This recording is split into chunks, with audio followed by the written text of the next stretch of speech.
Rajahmundry quarry ప్రాంతం 49వ వార్డులో అధ్వాన్నంగా ఉన్న పారిశుధ్య పరిస్థితిని చక్కదిద్దేందుకు స్పెషల్ డ్రైవ్ చేపట్టాలని, లేకుంటే నిరవధిక నిరాహార దీక్ష చేస్తామని నగరపాలక సంస్థ స్టాండింగ్ కమిటీ మాజీ చైర్మన్ బర్రే కొండబాబు హెచ్చరించారు.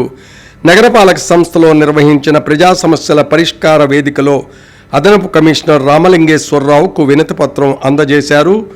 అనంతరం ఆయన మాట్లాడుతూ, ఈ వార్డులో ఎస్సీ, ఎస్టీ, బీసీ, మైనార్టీ, అగ్రవర్ణ పేద ప్రజలు, రెక్కాడితే కానీ డొక్కాడని పేద కార్మికులు ఎక్కువగా నివసిస్తుంటారని, అలాంటి వార్డుల్లో ఏ వీధిలో చూసినా కాలువల్లో మురుగు తొలగించడం లేదని, పారిశుధ్యం అధ్వాన్నంగా ఉందని చెప్పారు. ఏదో ఒకరోజు క్వారీ ప్రాంతంలో నిరాహార దీక్ష చేస్తామని, అప్పటికి అధికారులు పట్టించుకోకపోతే తాను నిరవధిక నిరాహార దీక్షలో కూర్చుంటానని బర్రే కొండబాబు హెచ్చరించారు. వార్డు మీద రివ్యూ పెడతామండి. ఈ 10 రోజులు అయిన తర్వాత ఒకరోజు క్వారీ మార్కెట్ సెంటర్లో లేకపోతే క్వారీ ఏరియాలో ఎక్కడో చోట దీక్ష అనేది పెడతాం, ఒకరోజు నిరసన దీక్ష.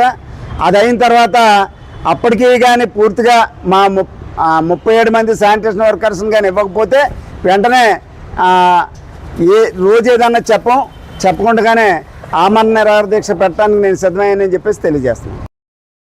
చెత్త వెంటనే